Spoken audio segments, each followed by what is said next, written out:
Ikalawang aklat ni Samuel.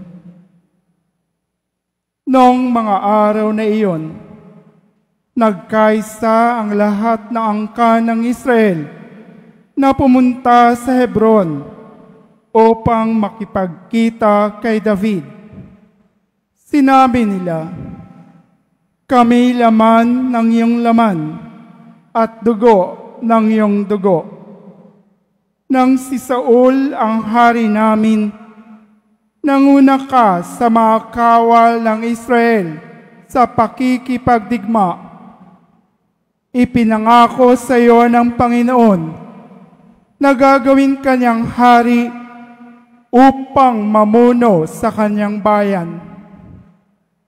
Lahat ng matatanda ng Israel ay nagpunta nga sa Hebron at dooy nakipagkasundo sa kanya sa harapan ng Panginoon. Pinuhusan nila ng langis si David at kinilalang hari sa Israel." Ang salita ng Diyos. Salamat sa Diyos.